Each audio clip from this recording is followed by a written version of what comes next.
स्वाभाविक से 4 दिन पहले पहुंची ओडिशा में दस्तक दिया मानसून ने। मलकानगिरी जिले में मौसमी वायु सक्रिय है। आने वाले 12 तारीख तक हीट वेव बना रहेगा, ये कहना है मौसम विभाग का। उधर ओडिशा के पश्चिम भाग में अभी भी गर्मी का सिलसिला जारी है। कौन बनेगा ओडिशा के मुख्यमंत्री, पूरा सस्पेंस अभी भी जारी है। वहीं ओडिशा के बीजेपी के अध्यक्ष मनमोहन सामल, कनकवर्धन सिंह देव, सुरेश पुजारी और मोहन मांझी का नाम चर्चे में जोरों से चल रहा है। वहीं धर्मेंद्र प्रधान, बैजयंत पांडा के नाम पर भी लग सकता है ठप्पा, क्योंकि बीजेपी के पास मैजिक संख्या से कम सांसद मौजूद हैं, तो शायद बीजेपी अपना एक और सांसद को कम करे, देखने वाली बात होगी। आने वाली 12 तारीख को ओडिशा के मुख्यमंत्री चयन के लिए बीजेपी केंद्र के 2 पर्यवेक्षक का दायित्व दिया गया है। केंद्रीय मंत्री राजनाथ सिंह और केंद्रीय मंत्री भूपेंद्र यादव को ये नया काम सौंपा गया है। 11 तारीख को विधायक दल की बैठक होने जा रही है, जिसमें मुख्यमंत्री का चयन किया जाएगा और 12 को पहली बार बीजेपी के नए मुख्यमंत्री शपथ ग्रहण करेंगे। मैं भूपेंद्र यादव ईश्वर की शपथ लेता हूं कि मैं विधि द्वारा स्थापित भारत के संविधान के प्रति सच्ची श्रद्धा और निष्ठा रखूंगा। मैं भारत की प्रभुता और अखंडता अक्षुण्ण रखूंगा। मैं संघ के मंत्री के रूप में अपने कर्तव्यों का श्रद्धापूर्वक और शुद्ध अंतःकरण से निर्वहन करूंगा तथा मैं भय या पक्षपात, अनुराग या द्वेष के बिना सभी प्रकार के लोगों के प्रति संविधान और विधि के अनुसार न्याय करूंगा। मैं भूपेंद्र यादव ईश्वर की शपथ लेता हूं कि जो विषय संघ के मंत्री के रूप में मेरे विचार के लिए लाया जाएगा अथवा मुझे ज्ञात होगा, उसे किसी व्यक्ति या व्यक्तियों को तब तक के सिवाय जबकि ऐसे मंत्री के रूप में अपने कर्तव्य के सम्यक निर्वहन के लिए ऐसा करना अपेक्षित हो, मैं प्रत्यक्ष अथवा अप्रत्यक्ष रूप से संसूचित या प्रकट नहीं करूंगा। ओडिशा में होने वाले शपथ ग्रहण समारोह के बारे में भाजपा के प्रदेश अध्यक्ष मनमोहन सामल ने जानकारी दी है। उन्होंने कहा है कि प्रधानमंत्री परसों यानी 12 जून को यहां शपथ ग्रहण समारोह के लिए ओडिशा पहुंचेंगे। शाम 5 बजे भुवनेश्वर स्थित जनता मैदान में हमारा शपथ ग्रहण समारोह होगा। राज्य के सीएम पद के बारे में उन्होंने कहा कि मुख्यमंत्री का चेहरा संसदीय दल तय करेगा।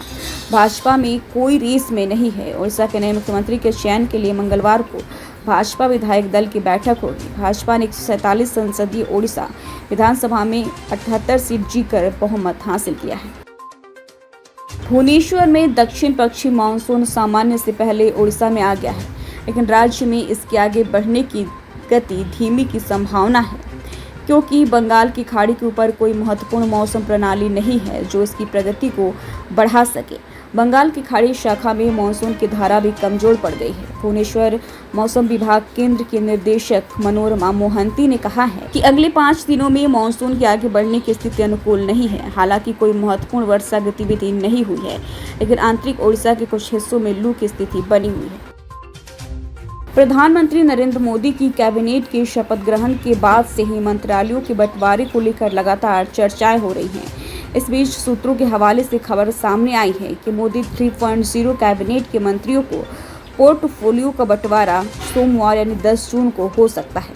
बताया जा रहा है कि सोमवार की देर रात तक पोर्टफोलियो को लिस्ट जारी हो सकती है। सूत्रों के मुताबिक रायसीना हिल्स के मंत्रालयों के बदलाव में आसार नजर नहीं आ रहे हैं। आसान शब्दों में कहें तो गृह, वित्त, रक्षा और विदेश मंत्रालय में बदलाव नहीं होगा। ये सभी मंत्रालय बीजेपी अपने पास ही रखेगी। वही अन्य मंत्रालयों में एनडीए के सहयोगियों को समायोजित किया जा सकता है। मोदी कैबिनेट में अजित गुट को जगह नहीं मिलने पर एनपीसी की तरफ से पहला बयान सामने आया है। लोकसभा चुनाव में एनपीसी को एक सीट मिलने पर विरोधी लगातार अजित पवार गुट पर निशाना साध रहे हैं।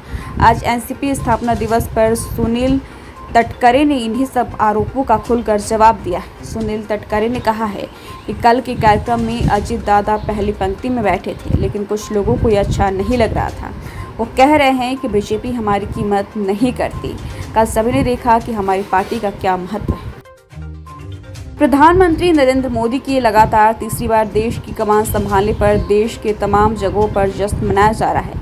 इसी कड़ी में आज संगम नगरी प्रयागराज में मुस्लिम समुदाय के लोगों ने खुशियां मनाई। प्रयागराज के मुसलमानों ने हाथों में पीएम नरेंद्र मोदी के पोस्टर लेकर मिठाइयां बांटी।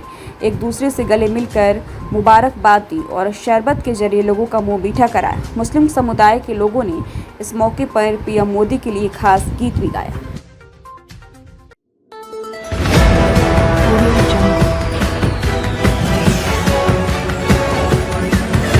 Audio